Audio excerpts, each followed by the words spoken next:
Cool. Okay. Well, hi everyone. Thank you for joining the CIWEM Smart Water Networks webinar, sponsored by IOL Utilities. Rob and I were just discussing a moment ago how many participants we have. There's a discrepancy there, but in any case, certainly more than I certainly expected. And we've had a further 10, 20 people join. So it's a great turnout, and I hope we can back up any expectations with a good event for you. The agenda today is for myself to give a warm welcome from CIWEM and an introduction to the webinar. We have Peter Prevost presenting on digital metering benefits and how we can add value there. There'll be a short 5-minute break right after for everybody to grab a coffee or a tea or whatever you like, really. It's pretty close to the end of the working day here in the UK. And once you've made that tough decision choosing your beverage, we have Joe at 4:45 BST from MUELLER giving the view on how best to utilize data for improving decision making. That will then bring us to a close at 5:30. So that's the agenda for today. We'd love for you all to be engaged, and practically speaking, if you're able to type your questions, we can then go through these at the end during our Q&A session. The obvious, not so obvious one is to remain muted throughout. So if I can request that from you all, please, that'd be great. Thank you. I was saying to Barbara earlier, what I've learned just generally during this period is we have become more forgiving to when some of these web conference issues arise, and I hope that's the case today from both sides. If there are any issues in advance, apologies, and please bear with us. So far so good, I should say. Hopefully I haven't jinxed it now, but let's keep going. So this event is being hosted by CIWEM. Unlike me, Rob doesn't like to blow his own trumpet, but I will ask you, Rob, if you don't mind, just to introduce yourself to everybody in the call and give a brief introduction to CIWEM, if that's okay. Yeah, sure. Hi, everyone. So my name's Rob Forsyth. I'm currently the chair of the Metropolitan branch for CIWEM committee. I'm an associate director in ACOM, and I work in the infrastructure group. So technically, I tend to deal with flood risk assessments, drainage strategies, and work on land development projects. I look after a team in, well, London, but obviously now we're all virtual. So I have a team in the southeast of England where we do a range of projects, from sort of single sort of small housing to very large projects and motorway designs, etc. Brief intro on CIWEM. So CIWEM obviously stands for Chartered Institution of Water Environmental Management. They are a registered charity, and it's the 125-year anniversary, I think it is, this year. So something to celebrate. They're obviously a very good organisation that sets various events like today, and their head office is based in Saffron Hill. So their focus is on all things environment and water, from land development to research, and they're a chartering body. So I am a chartered water environment manager. I have been for a few years, and I was awarded that status by them several years ago. Yep, so that's just a very brief hello and a warm welcome and a very quick intro on CIWEM. I think there'd be references, or we can certainly put up links to their website, so people can obviously look into that if they choose to. Cool. Great, thanks for that, Rob. And just to introduce myself too briefly, I'm a technology consultant at IOL. Recently been involved in a lot of AI projects and data science. I lead the AI working group that we hold And prior to joining IEL, I worked as a process engineer at an engineering consultancy, seconded to work for a UK water company. I'm also a CIWEM committee branch member, hence the connection here. A few words on the sponsor. I mentioned just a moment ago that I worked at IEL, and in case you were wondering who we are and what we do, essentially we are a consultancy predominantly in the water industry, with our focus on innovation and supporting efforts in the sector through technology. We provide a number of services around that to our clients, and our clients include technology and water companies. We consider ourselves well positioned to do that from my experience in this area. And if you have any other questions, feel free to get in touch with me over LinkedIn or over email. So I think that's enough spiel. Before we get underway with the presentations, I'll give some context to this webinar by starting to introduce what actually is a smart water network. So, in short, like most things smart, it's the addition of data-driven components. If we consider what a dumb network is, for lack of a better word, we refer to just the physical layer of pipes, reservoirs, pumps, valves, and everything else that forms water network infrastructure. Now, that water network infrastructure is clearly not going anywhere. And the question then is, how do we upgrade that to become smart? Well, we can deploy a bunch of sensors throughout, but it's the outputs from those sensors, from those network sensors, the useful data that's churned out. Actionable insights is the term often used, that offers this promise of more efficient operations, which is where the drivers lie and why everyone's getting excited about AI and data science and whatever other buzzword you've probably heard of. If we think about that journey a water company takes to digital transformation, there are several layers under which even more steps, and therein lies the challenge, which brings me to the background of this webinar. The benefits from smart water networks are generally clear and well understood. There are operational efficiencies, which in turn offer cost savings among even more benefits. The challenge is how we go about it in practice. And as practitioners in this field, I believe this journey is helped when we are on it together. It sounds cheesy, I know, but I'm sure you'll agree. Collaboration, co-creation, however we choose to work together is always a good thing. So on this slide, we have the background, purpose, and topics covered. Hopefully you can all see that. But I did notice some people dialing in. So to summarize, we want to share with you today real-world applications and experiences of smart water networks and what steps both water companies and technology companies can take to foster those relations and work together towards that common goal. Just move on to the next slide.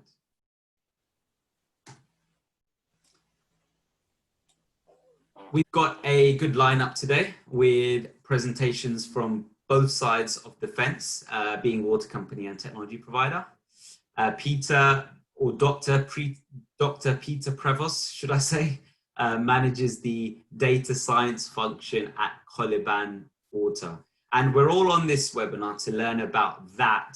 But as a side note, Peter is also a magician, as it happens. And maybe you can touch on that briefly, Peter. I don't know about everybody else, but I'd love to learn more about that or what you do. And as long as you aren't planning any vanishing acts midway through your pres, I think we're all right. We also have Joe, who is an area sales manager for MUELLER water products, specializing on the well-known Echologics brand, which is widely deployed on water networks throughout the world. And perhaps Joe has a couple hidden talents we might not know about, but yeah, I'll leave it to Joe to mention. You know, I think I see him nodding his head. So cool. Without further ado, I'll hand over to you, Peter. The time now is 4:13, so we're 2 minutes ahead of schedule. So if you're able to share your screen, and if you can, please stick to the 30 minutes. I'll give you a gentle prod when we're running close to the end time, but thanks. it'll be okay. You need to stop sharing your screen before I can do this. I've just done that now. Excellent. I think we're in.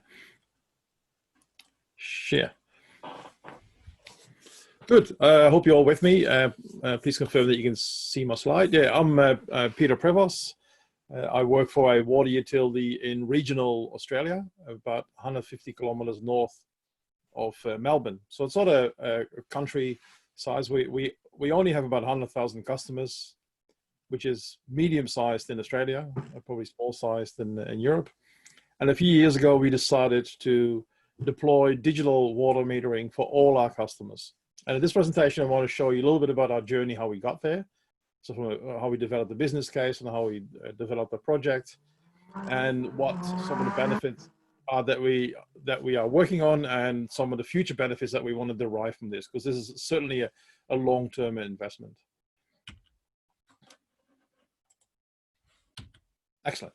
So digital metering and benefits, the business case sort of came together from different directions, where different managers in the organization started mentioning their own problems. So we used to outsource some physical meter reading, and then we insourced it back in, and we found out all these issues, that it's actually quite a complex activity to manage. We recently had a meter reader who actually cracked a few ribs because he tripped over something. So it's the meter reader OHS is one of the drivers. Then just coming out of the Millennium Drought, and don't know if all the listeners are aware about the Millennium Drought here in Southeast Australia, but in Bendigo, we were at a stage where we only had 3 months worth of water left, and otherwise 100,000 people will be without any tap water. So reducing water losses is a driver. It's a continuous struggle for us. Also, deferring capital investment. A lot of the investment decisions, a lot of the modeling is done on assumptions and safety factors, etc. So we believe that with digital meter, we've seen now that we can tighten that down and eliminate undetected leaks. Now, this little diagram here is done by a friend of mine, Ian Monks. He's doing PhD research about digital metering benefits, and he kindly let me use this diagram. And he's done a taxonomy of all the different benefits that he has identified through literature and case studies. So I'm only touching on some of the benefits. And there is no magic bullet for digital metering benefits. It's a amalgamation of a lot of different things. So this project also fits our strategy. This is our 4-phase strategy, which is about water security and zero carbon. So we're going to detect leaks. Health, people, and environment is important for us. So lowering OPEX and CAPEX. Optimize park irrigation is something we can help with green and active communities. And we can help businesses save water as well. So we also try to link this project to our strategies. I don't want to spend too much time on the technology, because I think some people focus too much about what technology is available, whatnot. We went out to the market. We did a expressions of interest. There was quite a bit of interest from around Australia. Providers who all thought they can deliver this product. In the end, only 4 or so actually provided a tender. We ended up with a contract with Ventia. Ventia is an international service provider, engineering service provider. And they have a little spin-off company called Vianet, who are developing Internet of Things devices. And this is their first generation device that we started out with. So it's a plug-in in the existing mechanical meter. These are made by Elster here in Australia. We call them the hand grenades. And there's a little plug that goes into the port. And all this device does is pretty much replicate the physical meter read. And that's exactly what we want. And this pulses every hour a signal to a central server. We collect that data on an hourly rate. So we almost have live data coming into our databases. Now, where are we at? So this is a little map of the state of Victoria in the southern part of Australia. The little orange area there, that's our service region. And our service region is roughly 150 by 100 kilometers size. So north to south is about 150 to 180 kilometers. We have Bendigo in the middle. Bendigo is about half our customers. It's a city of 100,000 people. And then we have a whole bunch of systems around that. We have 22 different water treatment plants coming from various different sources. Our smallest town is Jacqueline, which has 6 customers. And as I said, our largest town is Bendigo with about 45,000 connections.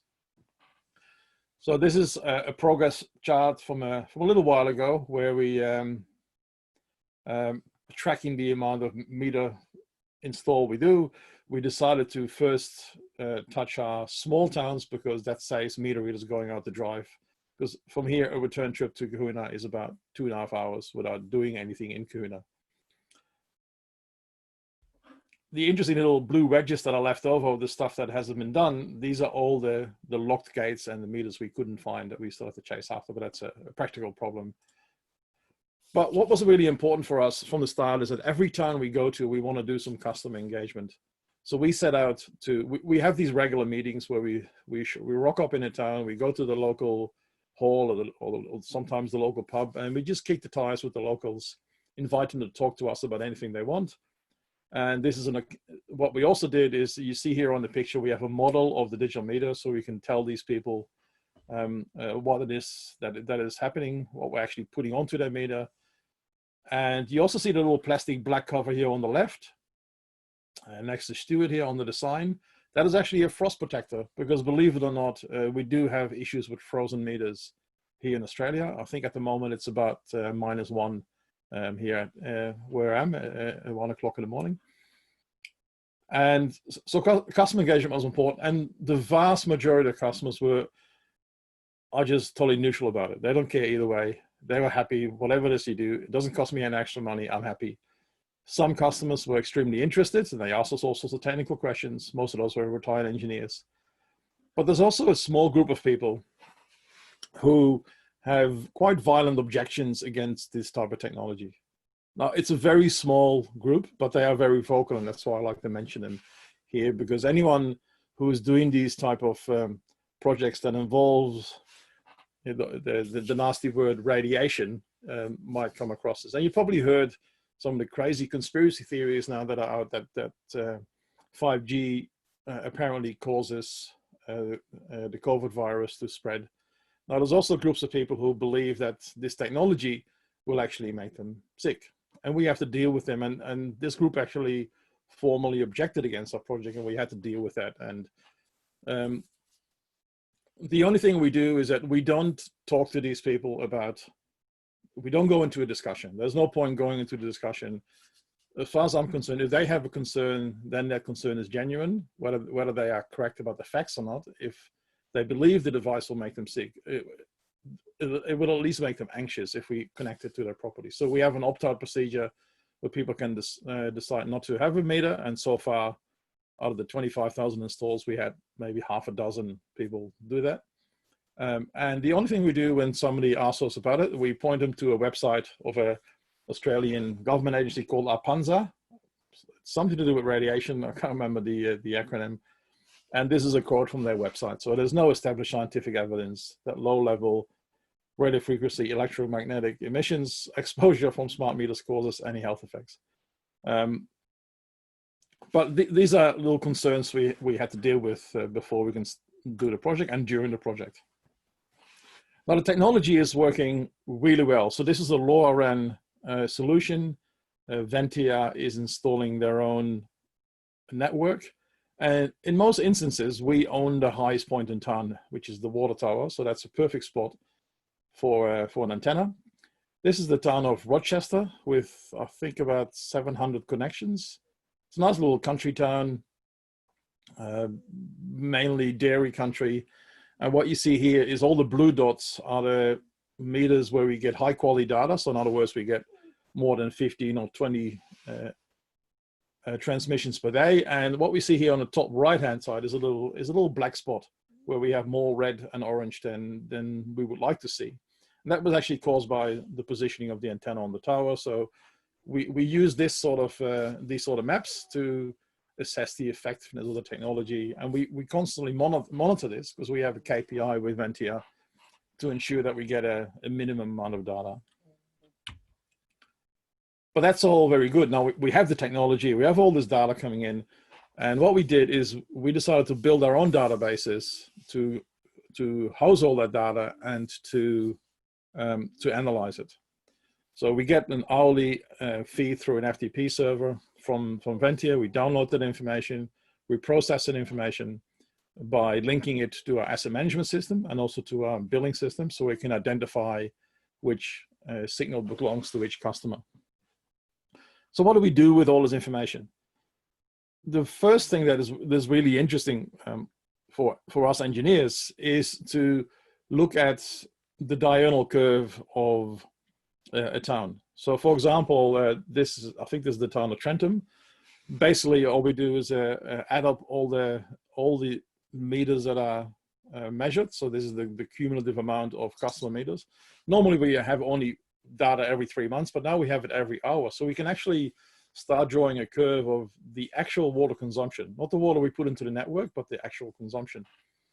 And what you see here, that is in this particular town, we have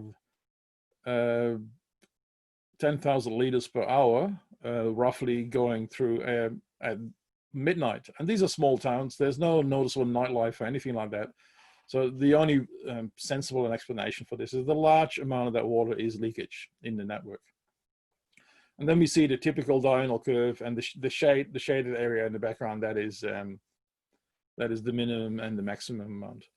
Now this information is extremely valuable for our modeling team. So our modeling team, they have to decide on future investment into that town. And what usually happens in hydraulic modeling is that the engineers need to have a diurnal curve of what customers are using, and they make assumptions. Because we don't have, previously we didn't have real high frequency data. You can go to the literature and find some information about some research that has been done.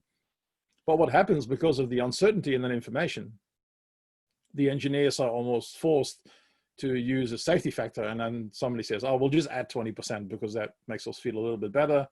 And then the next person comes along and he says, oh, we should really multiply this figure by 1.5 because we want to have a bit of a safety factor.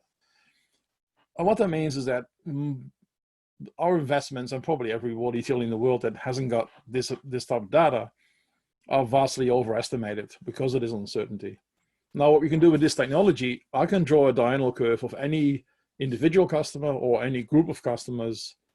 And we can also, because it's linked to our customer relationship system, we can do a diurnal curve by customer segment, depending on what information is available in our database. We don't have a lot of customer information, but we certainly can tell you if you're residential or industrial, and if it's industrial, we have some subcategories.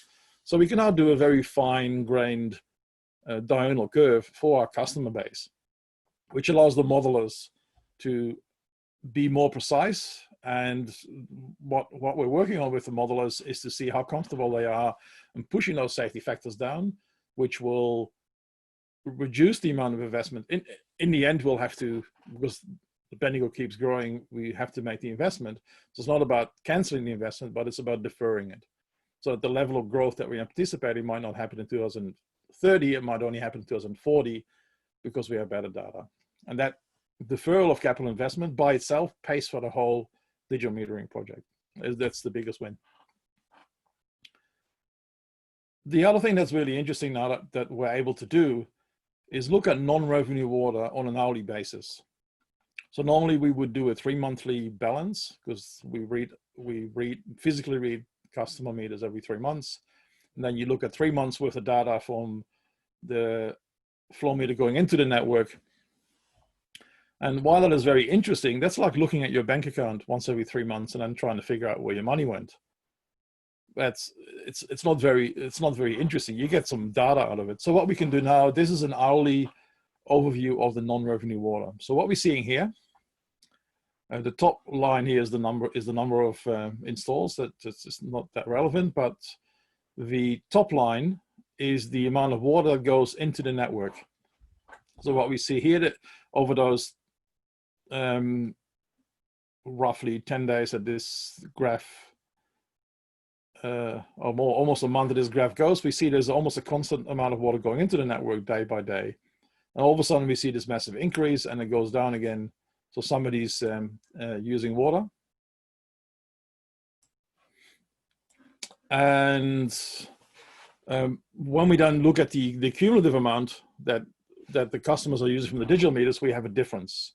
And the difference is non-revenue water, because water going out minus water that's paid for, it's non-revenue water. And what we see here is that that same peak also appears there. So we have a nice, oh, sorry, the consumption is actually flat. Sorry, so we have a peak of water going into the network, but the cumulative digital meters are not telling us that there's a peak. So in other words, there's a peak in non-revenue water in the system.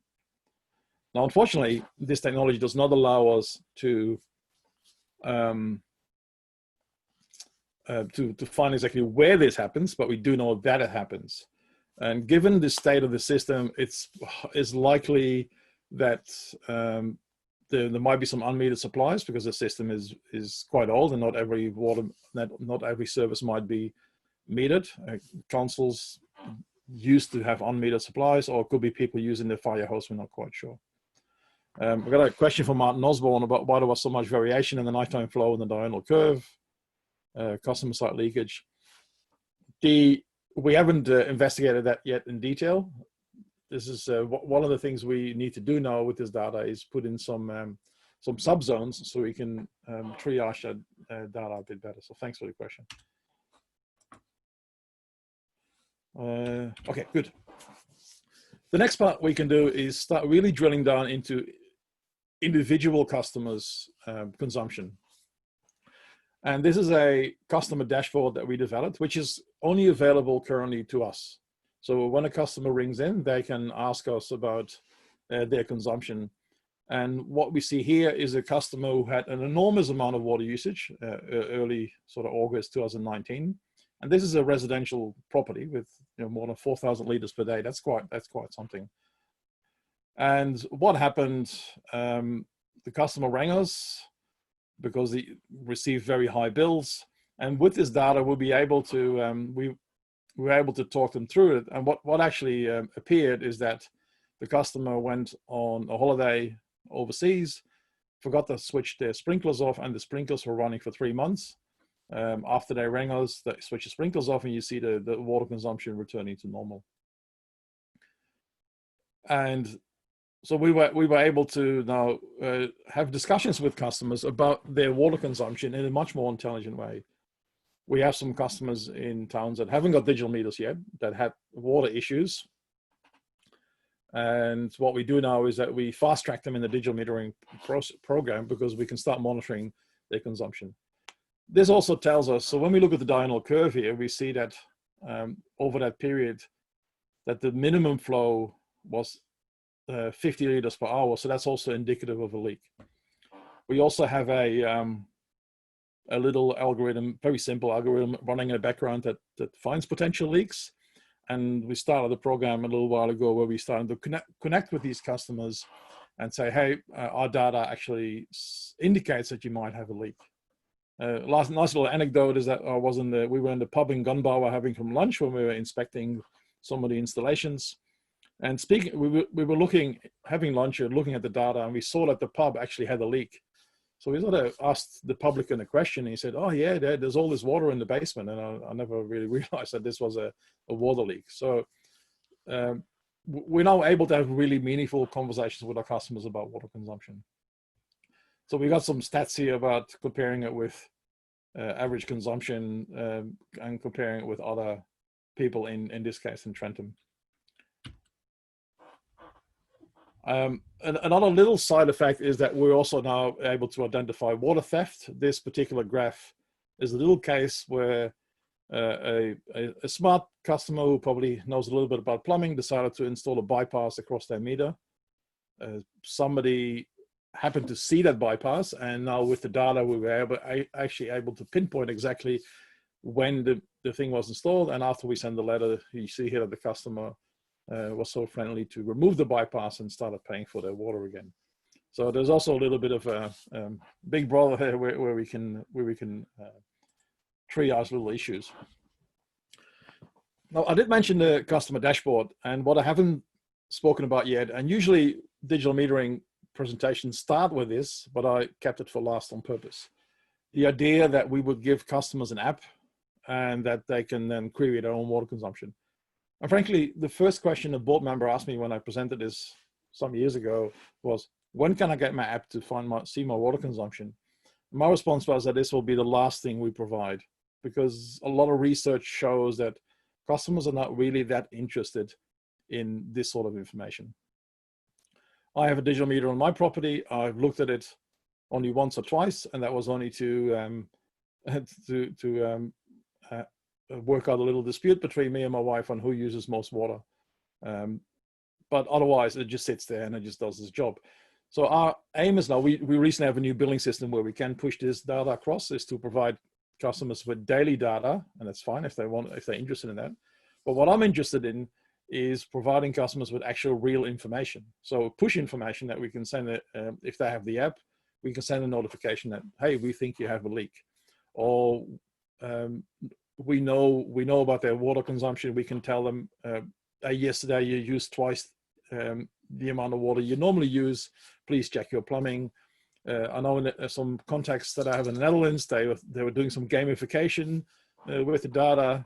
Social comparison is also where we can now tell you how you compare with the people within your street. So, but we haven't worked these through yet. We only just installed a new billing system, which is an English product from a company named Echo, and it sits on Salesforce. So there's a lot of opportunity now for us to start using this data to have conversations with customers, not flooding them with data, but having meaningful conversations. Now, I'd like to just close off the presentation with some final wisdom, because digital metering is fantastic. And for me, as somebody who likes to analyze data, I'm like a pig in mud because there's so much data to analyze. There's still some other use cases I want to play with.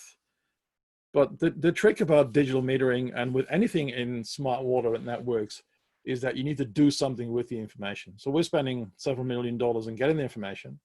I'm just going back to a little Buddhist wisdom, and not because I'm a Buddhist, but Bendigo happens to be quite a Buddhist center. The largest Tibetan stupa outside of Tibet is located right here in Bendigo. It's still being built, the stupa of Great Universal Compassion. So that's my little tourism speak in case you're allowed to travel here again. And the Buddha said to know and not to do is not yet to know. So it's all about doing, it's not about the knowing. And we've installed half our digital meters now. And my task now is, within the organization, is to start driving those benefits, and which requires a little bit of cultural change and a lot of mathematics, but really get my colleagues to use that data and to make decisions in a different way. So that was my presentation. You can connect with me. I've got a website, Lucid Manager, where if you're interested in data science, that's why I write about data science. I'm on Twitter and LinkedIn as well, so perhaps I'll see you there. Stefan, your question about have the meters been placed long enough? Yes, the longest has been 2 years since we started the project. Oh, and the hand grenade, actually, Johan refers to the physical copper meter, which just looks like and feels like a hand grenade when you hold it. It's just a little bit of Australian slang, I suppose. Thank you. Thank you. Thanks, Peter. Thanks for your presentation there. Especially thank you for giving the lateness and in terms of where you are. Most people won't know you're in Australia. I think it's 1 o'clock. So yeah, special thanks for that. Interesting points on managing the public's concerns, I think, which I found interesting. And yeah, we are saving questions until the end, but people on the call might want to know now who did end up using more water. Was it yourself or your wife? I use less, yeah. So. Thought so. Okay, great. I'll if you're able to stop sharing your screen, I'll share mine. Yeah, I did. Yeah. Excellent. Okay. We're slightly ahead of schedule. There is a planned break at 4:45. It was meant to be a 5-minute one, but we've got 2 more minutes. So I guess we can either clock off early and gives Joe enough time to prepare his presentation. So let me start sharing my screen. If I can ask you all to return at 4:45, that's BST. So 7 minutes time, we can then commence with Joe Finn from MUELLER Water Products presentation. Okay. Hi everyone. The time now is 4:45. Hope you've all had a chance to grab a drink. Glass of water for me. Thanks. Yeah. It's quick 7 minutes. 7 minutes, yeah. Seemed to go quick. It went like lightning. Didn't even leave my seat. How are the cats? I didn't check. Okay.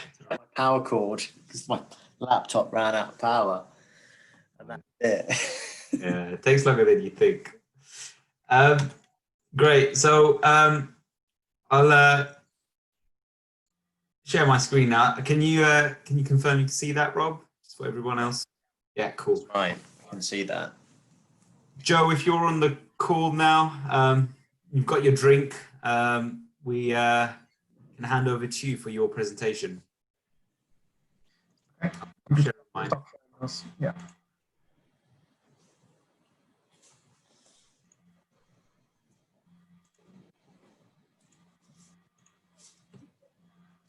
Okay, can you see that okay? It's perfect. Thank you. Okay, so for those who don't know who I am, I'm Joe Finn from Echologics, or well, from MUELLER Water Products. Echologics is a brand of MUELLER Water. I've been working here for about 2.5 years. Before that, I was working for Techlog doing data loggers. And I'm going to be talking to you today about utilizing condition data for decision making, and with the subtitle Network Conditioning Your Digital Twin. So this is a new presentation for me. I've put together a lot of new slides here, and it's really trying to come up with a lot of ideas as to how to better utilize data. Specifically, I'm going to be talking about condition data and burst and leak prediction, and how to utilize those better within the water companies.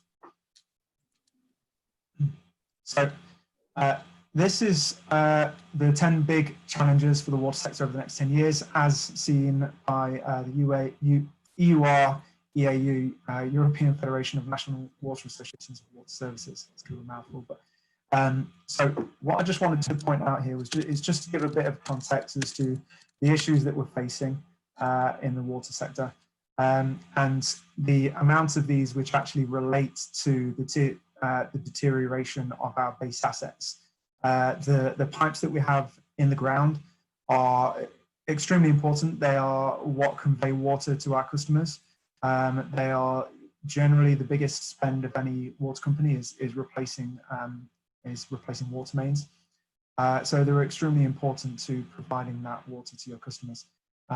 So they affect all of these, a lot of these issues, specifically the ones which I've put the red box around there. I won't go into them all in great detail. I have a lot of slides and I'm going to be moving through some of these quite quickly. So another one setting the scene here. Another problem that I tend to see and that people talk about with me is the fact that water companies often work in silos, and many companies often work in silos. One of the symptoms of this is making projects within specific departments and not sharing the implementation and the funding of those projects. So leakage departments will often have projects within the leakage department, and asset management will do completely separate projects over here. And that means that projects are sometimes underfunded to what they could be. The benefits are not necessarily fully realized because it's both the input and the output which is potentially limited by that. You sometimes also get what is referred to as a groupthink effect. This is not meant to be any kind of a negative necessarily, but what tends to happen is that a department tend to start to align with each other, think the same way, and therefore become slightly less innovative. And diversity and collaboration, bringing different departments together, can often cause that to be disrupted, which then leads to more innovation and questioning practices and things like that, which generally leads to good things. It can lead to a little bit of abrasion at times if it's not handled correctly, but done in a natural manner, such as moving people between departments, meetings, and collaborative projects can help to increase the innovation within a company. Also, what I see happening quite often is data and information being collected and stored in isolation. So companies may collect and that might be data in terms of network data, condition data. It could be something that's in somebody's head, and which is not necessarily always shared with all the departments across the water company, where it could be extremely useful and made use of elsewhere for decision making and other things. So, so sharing those data sets and sharing that information across the water company could be very beneficial. So this is the AWWA asset management overview, and I just wanted to kind of point out here that you've got all these different areas within that asset management overview. The long-term funding strategies, short-term funding strategies, business risk, level of service which is required for the future and now, and what is the current state of assets. And then in the middle there, you've got all the people who are trying to make all those things happen, all of the stakeholders and people working on those things. And these are all interconnected, they're all related, they all feed into each other and they all affect each other.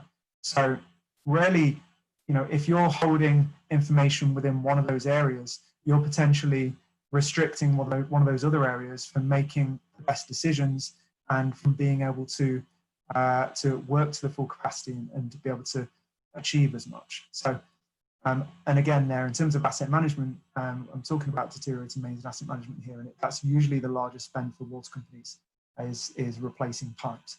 But I'd like to talk more than just about replacing pipes here today. When I'm talking about asset management, I'm talking about generally managing those assets. It can be anything in terms of leak detection and incident control, all sorts. It's everything to do with managing those assets. So condition is a key part of this, and remaining service life of assets is a key part of decision making when you're thinking specifically about replacing pipes. But I'm going to talk today about how that feeds into many other things as well. So the mains that we have in the ground are aging, and especially in the UK, you know, there are some countries such as Germany and Netherlands who are a bit more proactive about replacing pipes, and their network ages might not be as old as they are here in the UK, but generally in the UK we have a lot of aging pipe, and everybody does around the world has a lot of aging pipes in the ground. The picture on the right hand side there is pipes in London being laid 100 years ago, and I believe those ones are they're probably still in the ground today. There are many pipes out there which are over 100 years old. So the pipes that we put in the ground are deteriorating at different rates. So the problem is you can't necessarily determine that a pipe needs replacing just based on its age. Clearly pipes deteriorate with age, but age isn't the best way of determining whether a pipe is deteriorated or not. There are many pipes over 100 years old which are actually in great condition and will still do you for another 20, 50 years even. So when you're trying to make replacement decisions, you need to understand the actual condition of a pipe. And learning that condition and structural integrity will help you to predict and avoid future failures and help you make the best decisions. But the challenge is understanding the condition is that the pipes are buried under the ground, and that they degrade. That degradation can be highly different from one end of the street to the other end of the street on the same pipe. So how do we determine what the condition is? So at Echologics, we take the pyramid approach to condition assessment. So we are able to do that. You have various different levels to how you might assess your network. From top to bottom here is basically how broadly you can apply the methodology, and also how specific those data sets are, and also cost and risk tends to move with that as well. So clearly a desktop evaluation of your network using the data that you already have can be applied to your whole network. You can take all of the data which you have and put it all together into either an existing model or you can use one of our new AI evaluation models in order to determine condition or make predictions of condition or make predictions of which pipes are going to break. Moving further down the pyramid there, you can use non-invasive NDT inspections. ePulse is the service which we provide, which will provide you more specific information about a smaller amount of your pipes. It's slightly more expensive than doing a desktop model, but it's less expensive than digging up the ground to determine condition. So if you want to, you can take more spot measurements and dig up the pipe for specific locations to understand what is the condition in that specific location. But you're getting further and more specific and more down to a specific part of the pipe rather than the whole network, rather than lengths of pipe, etc. But at the end of that, you want to be able to make a decision, the best decision as to what actions you might take. And there's many actions that you can take on the back of that. And so I'm going to quickly just talk about the technologies which we have available. So this is a new technology. We're moving into the space, as has been talked about, of machine learning and AI. And what we're able to do is artificial intelligence does something which humans can't do alone. They can take large sets of data and they can crunch all of that data, learn from it and make predictions without as much bias. And they can continue to improve those models to then improve their accuracy as they get more data. So AI is able to crunch huge amounts of data very quickly. So we have a system which, when we enter utility data, so anything that can be applied to a specific pipe ID, we can push into this system. So it could be pressure, it could be the flows on the network, it could be if you have some specific condition, measured condition data, such as our ePulse data, it could be the length of the pipe, the material, age, previous break history, and then we take public data, so soil condition, we use satellite data, all sorts of other bits of public data, what assets are nearby, the hospitals nearby, etc. And we put all those things together, and then we produce proprietary data sets too from those data sets. So by combining some of those data, we can produce new variables, and those new variables can help us then to make further decisions and apply rankings to pipes as to which ones have got the highest likelihood of failure and the highest risk of failure. So this system is much more accurate than historical breakage rate systems, and more accurate than age models, because it takes a lot more data, and it's applying AI algorithms, machine learning algorithms, in order to learn that specific network and understand which pipes are most likely to break over the next year or 2 years, etc. So what we output from that is some raw data about that network, as I mentioned, likelihood of failure ranking and risk of failure analysis, and the locations of those pipes, etc. So we have a whole map which will tell you which pipes are most likely to fail over the next year. We also have ePulse, as I mentioned, which is our non-invasive, non-destructive condition assessment technology. So ePulse has been around for more than 10 years, and what we're able to do is go out with an Echologics Leak Finder ST correlator, a leak detection correlator. We can, and due to the relationship between speed of sound and wall thickness of a pipe, for a specific size of pipe, we can determine, we basically model what the speed of sound should be in the pipe, and then we take a measurement of the actual speed of sound in that pipe. We do it in a highly accurate methodology, and then we're able to determine the actual current average thickness of that pipe between 2 points. So you can see there that you've got 2 sensors out on the pipe. Generally, they're going to be on average between 80 and 180 meters. We can do a bit less and a bit more. And we can give you the average structural integrity of that pipe between those 2 points. Now, it's really powerful for decision making in terms of traditionally it's been used to determine which pipes need replacing, but I'm going to be talking today about lots of other ways that other things that we can do with that. Because we're using correlators, I'll just mention that we also do leak detection at the same time, which is an added bonus, and we're going to talk about that a bit more. So what we give is the true structural integrity of the pipe, I can talk more, I can explain more if you've got questions, if you want to get in touch with me, or later on I can explain more about what those measurements actually mean, what it's made up of. But suffice to say at the moment that we're measuring an average between 2 points. You can apply this to the whole of your network. There will be some pipes that we're not able to test for various reasons, but you can apply it to most of your network, especially a distribution network. And because it's non-invasive, non-destructive, there's very little risk to doing this. We usually take measurements between hydrants and valves. In some cases, you may need to dig a pothole down to the crown of the main, and you only need a small 4 centimeter kind of access to the top of the main to put a sensor on and take a measurement from there. So in some cases, we'll need to do that. In most cases, we'll be able to go out and just take measurements on your network using hydrants and valves. And we can apply many different analytics to this data. So we're able to determine the current wall thickness, remaining service life of those pipes, critical pit ratios, or we can produce an integrity rating, which can go into models, etc. So there's lots of data analysis we can do and provide reports and data on the back of this testing.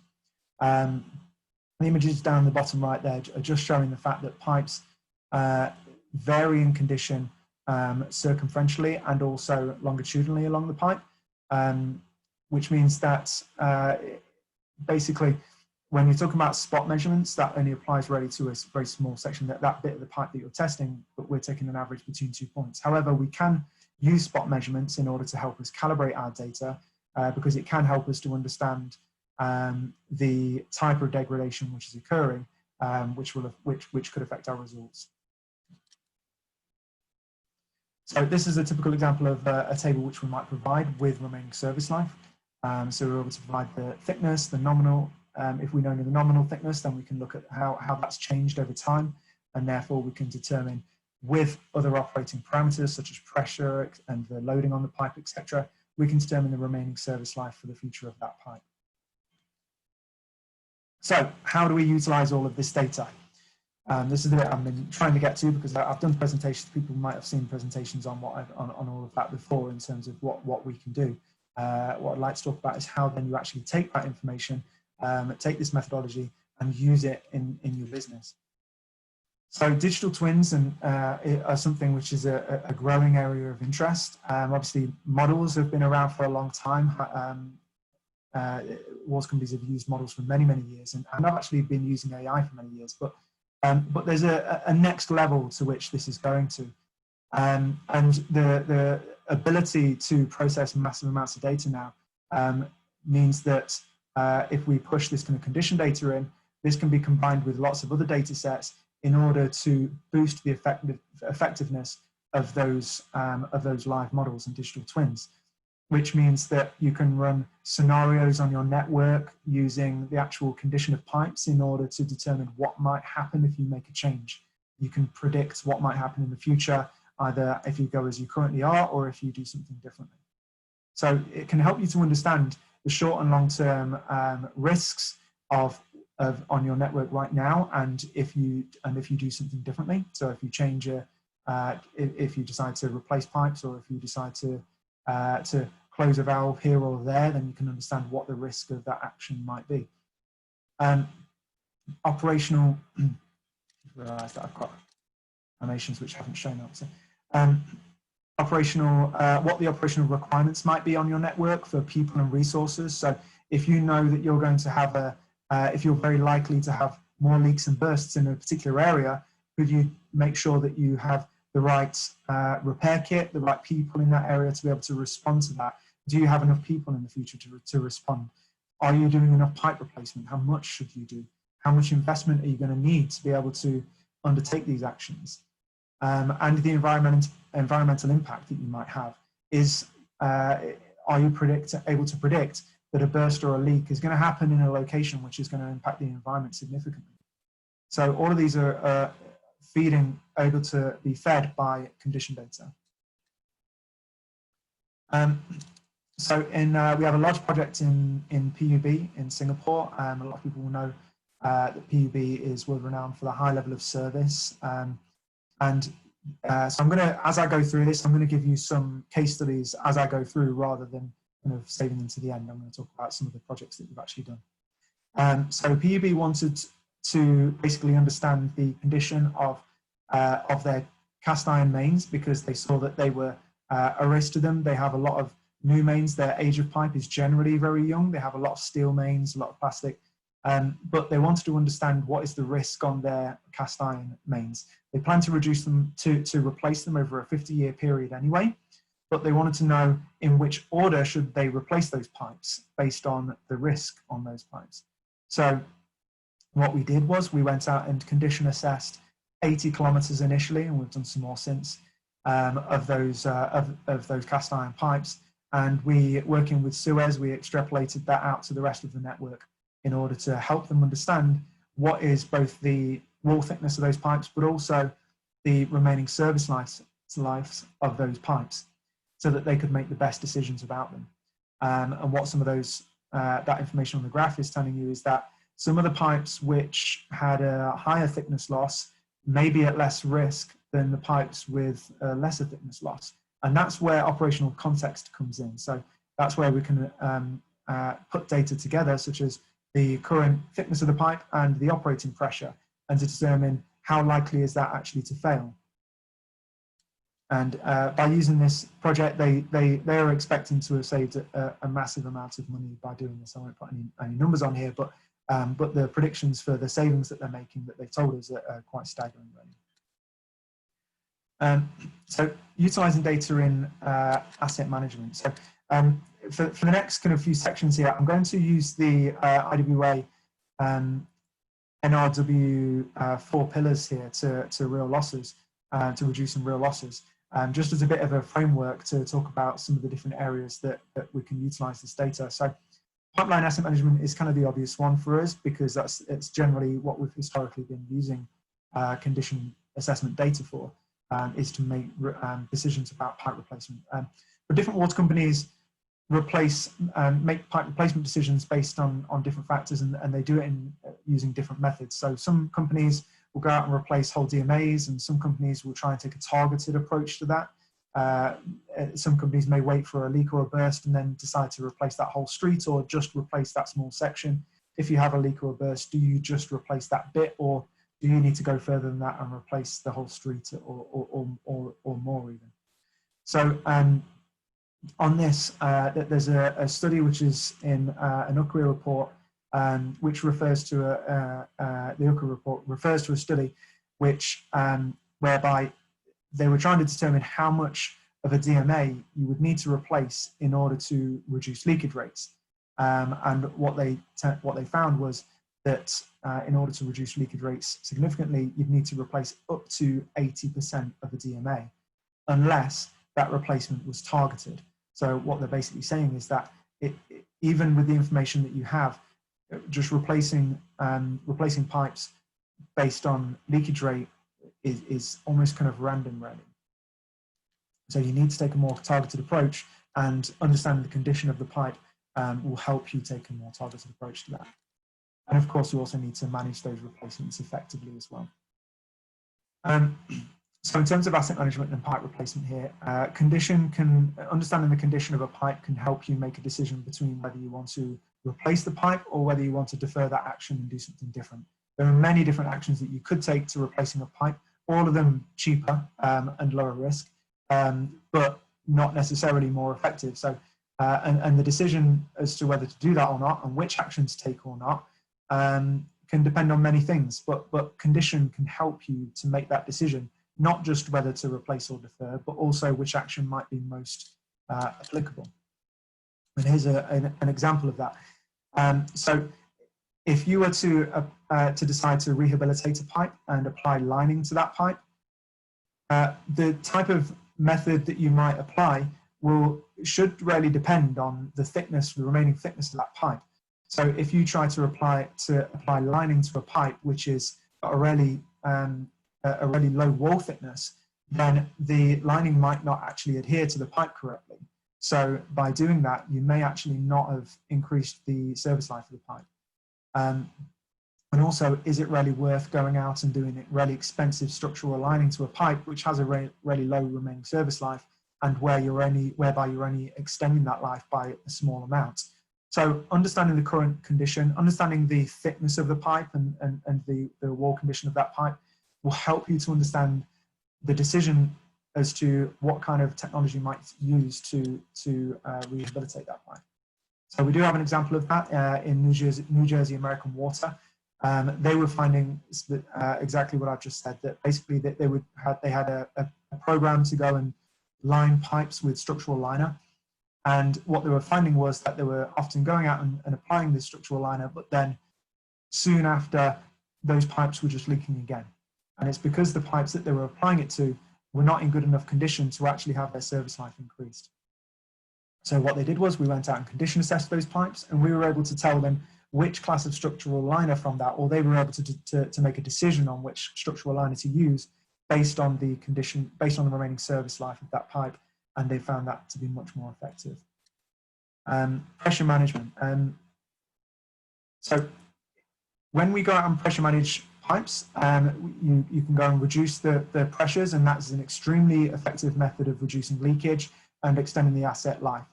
However, if your pipe has already got a very low remaining asset life, or if it's potentially even exceeded its asset life, and you may just be storing up a problem for in a few years' time, you may not be increasing the life of that pipe significantly, and you may just be increasing your risk by leaving those pipes in the ground. So what you can do is go out and condition assess and understand which of those pipes are likely to fail. The pipe will only fail once there is the loading on the pipe exceeds the structural integrity. We can apply our remaining service life models to that pipe, and based on that remaining service life model, we can adjust the operating parameters and say that if you were to operate that network at a different pressure level, then that may give you a higher remaining service life, and to what extent that remaining service life would be extended.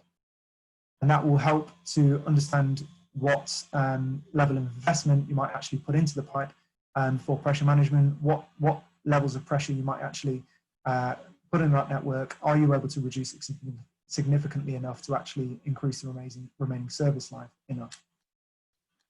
Active leakage control. Have I got enough time, Omer? How much time have I got? Got 3 minutes left, Joe. 3 minutes, okay, I'm going to race through these. So active leakage control. So let's just move forward. So active leakage control. So leakage, this is a report which is done in the US in Washington. This is by third party. So what they did was they compared leakage rates to age of pipe, and they found that there wasn't a very good correlation. And different water companies may find a slightly different correlation, but they didn't find that there was much correlation between age and leakage rates. They did find that there was a very good correlation between the data which we provided them. We've done a lot of condition assessment in that network, and they found a very good correlation between the condition which we've provided and the leakage rates on those pipes. And that allows you, if you can understand that, then you can also predict into the future to say if a pipe is in poor condition or is getting towards poor condition, or if the remaining service life is X number of years, and what will the leakage rates look like in the future, and where might you want to invest. Also using our AI models, we're able to apply a likelihood of failure ranking to pipes, and therefore guess or predict where breaks are most likely to happen, which will allow you to make better preparations for where your leaks are going to occur. As I mentioned before, we also perform leak detection at the same time as doing our ePulse surveys. So you could combine those two things and do ALC and condition assessment at the same time, therefore reducing the amount of manpower you'd need to do each of those jobs separately. Maintenance, repair, speed and quality of repairs. If you can understand where your breaks and bursts are going to happen, then you can understand where you might want to monitor for those bursts so that you can react more quickly. You might be able to understand also how you might want to make control changes when an incident occurs in the safest manner. So if you turn off a valve or open a valve, then are you going to cause another burst close by? Understanding the condition of those pipes will help you understand that. It can also help you to understand when you should take early interventions as opposed to emergency repairs. I think everybody would prefer to do a planned repair and intervene early rather than having to go out and do an emergency repair. Generally more preferable. So by understanding where our failures are going to happen, understanding the condition of the DMAs or the condition of pipes, we can more effectively plan and prepare and take the best actions, the best corrective actions. I'll go through these ones now.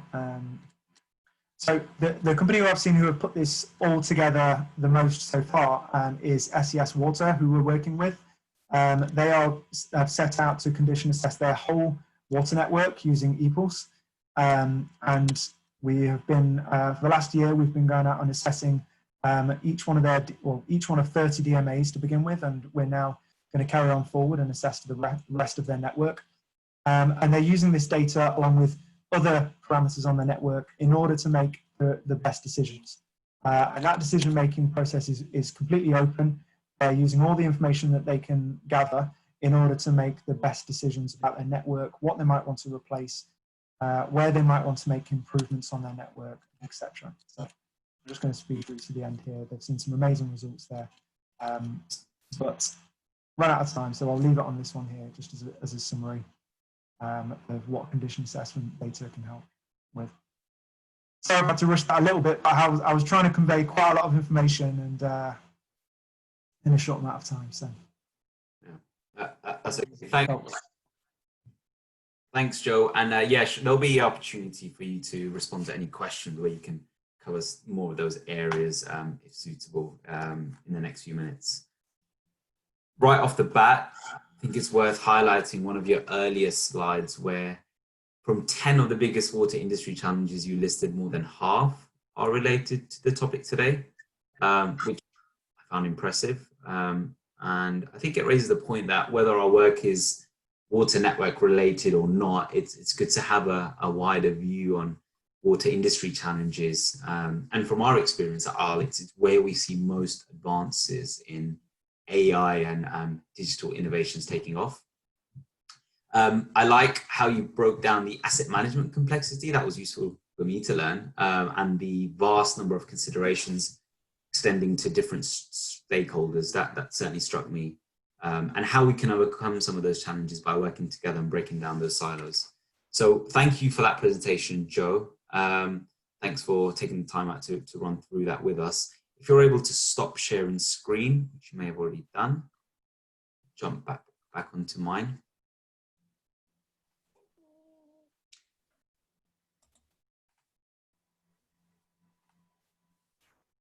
And we can take questions.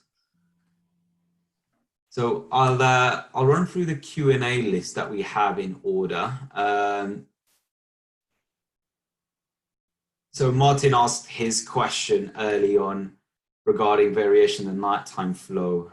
This is to you, Peter, and I believe you responded to that. If you had a follow-up question, Martin, please post that and then we'll come back to it. Stefan asks whether the meter's been in place for long enough to collect meaningful information or maintenance requirements per smart meter. Yeah, we started the project 2.5 years ago, so the oldest data we have is 2.5 years old. Ideally, you need to have at least one season for that sort of information, but a lot of the benefits we derive, we're looking for a hotter summer, for example. So last year we had some really hot days, and those are the maximums that we use. But yeah, generally you need to have at least 2 or 3 years worth of data before you can really reap all the benefits. Excellent. Great. And I think you may have responded to this one already too. It's why the attachment on the water supply is called a hand grenade. Yeah, I think that. It's the meter itself that is I missed it. That's just I guess the Australian slang for. Australians always make it more fun, don't they? If there are any other questions, I see them coming in now. So Will Shepherd, this one's for you, Joe.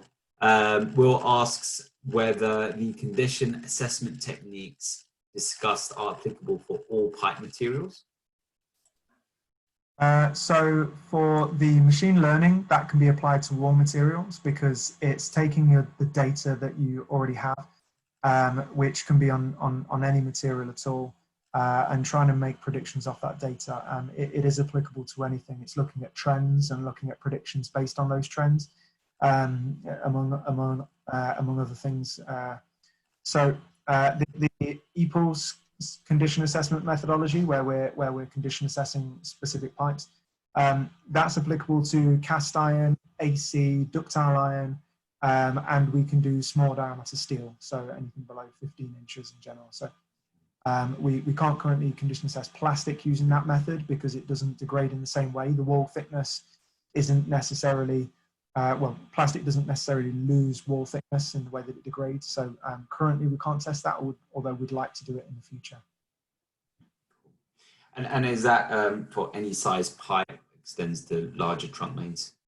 Yeah, we can do larger trunk mains too. There's a certain confidence level when you get up to larger sizes. Specifically, it's related to the thickness to diameter ratio. So for ductile iron, we can get up to a kind of 24-inch and we're still okay. But anything above that, we can give you a confidence level as the thickness to diameter ratio changes. But we can also integrate that with and work together with some spot measurements to help calibrate that information as well. So for steel, as I mentioned, we can only do small diameter steel. Cast iron is generally fine. We can do really big pipes on cast iron because they're generally quite thick walled. Okay. Cool. And I guess it's relevant to that one, one that came in. How small a pipe can you assess with ePulse? So again, it's a technology. How small of a pipe? So down to 2-inch. I the smallest that we typically do is down to 2-inch. Okay. We do smaller, but we do commonly assess small pipes. Cool, thank you.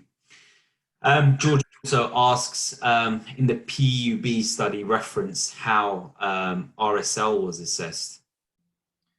So, so with remaining service life, what we do is we take the we look at the original thickness of the pipe based on records or based on the best information that we have, or we can also you can also take a cutout and try and determine the original thickness of the pipe.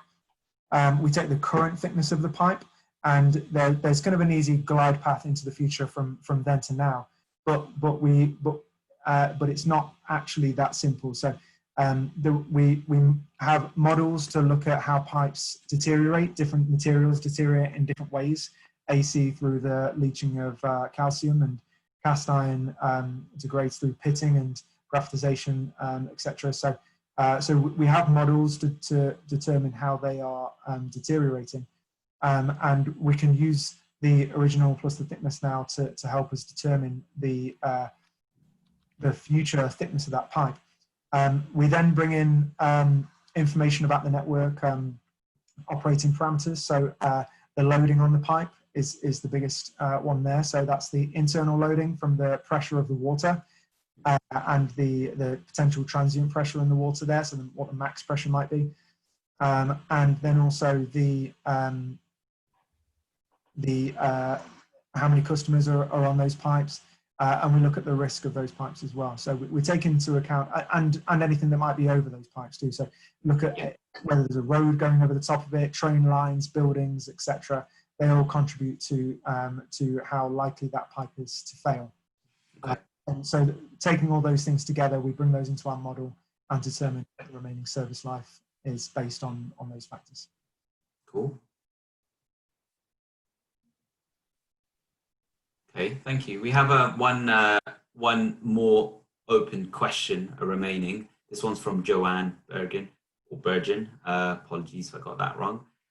It's an expansive one. I'm presuming it's directed at you, Joe, but feel free to chime in, Robert, if you have a wider view. Its question is how long the UK rivers are likely to last in terms of the level of the water table that is affected by anthropotic activities. It's not really my area of expertise. No, You know, we're already looking at the condition assessment of pipes, and we do leak detection on pipes. So we're looking at fixed assets. That's a bit too far upstream for myself, so it's not really an area that I could provide an answer on. I don't know if somebody else has got any answers to that. Is there anybody from CIWEM that has a view on that? Hello everyone, my name's Ian. I work for Thames Water in asset management and hydraulic modelling. So this, thanks to you guys for the presentation. Yeah, it's a little bit outside my area of expertise as well. I don't know if the question is looking at water quality or the amount of water, but just generally the amount of water we have in rivers is okay for now and the next 50 years, and there's a lot of environmental work being done to maintain river flows. So there's lots of work in the Thames area that boreholes and treatment works are closing to maintain chalk streams, and we have to find that demand from elsewhere. So if I could just say, they're looking okay for now, and they are being monitored and protected. Okay, thank you. Thanks for that. I don't think there's any more questions, but I'll give it a minute longer if anybody does have any more to post, and we'll be able to tackle those. Maybe one that has come in. No? Okay, thank you. Cool. So I hope you all found the presentations enjoyable and informative. We should be able to circulate these round for reference, and the webinar has been recorded too. So there should be an access with, you know, getting hold of any of the materials there. Just before we close, I wanted to bring to your attention a relatively new initiative launched called the Water Action Platform. And this builds upon the success of a COVID-19 WhatsApp group, which ISLE set up back in March. It's grown enormously, and credit to everybody that's been involved. Some of you on this call will definitely be familiar with it. But for those not in the know, we are having our next webinar tomorrow over 2 sessions. And that's just to allow a global audience to join. So if you are able to make it, have a listen in. It's a great forum for sharing experiences and learnings. And best of all, it's free. It's lighthearted, occasionally quite humorous if that appeals to you. Please join wateractionplatform.com/contact to join that if you're interested. That brings me to the end. I'd like to thank you all for your time, and I hope to keep the conversation going. At this point, I'll just offer Rob or Barbara the opportunity to make any closing remarks from the CIWEM end. If you guys have any comments. No, thank you very much. Yeah, I'll keep it very quick and brief because, yeah, thanks very much, Umar, for organising this, and the speakers, Joe and Peter. Really appreciate that all, and hope to see you all again on the CIWEM network.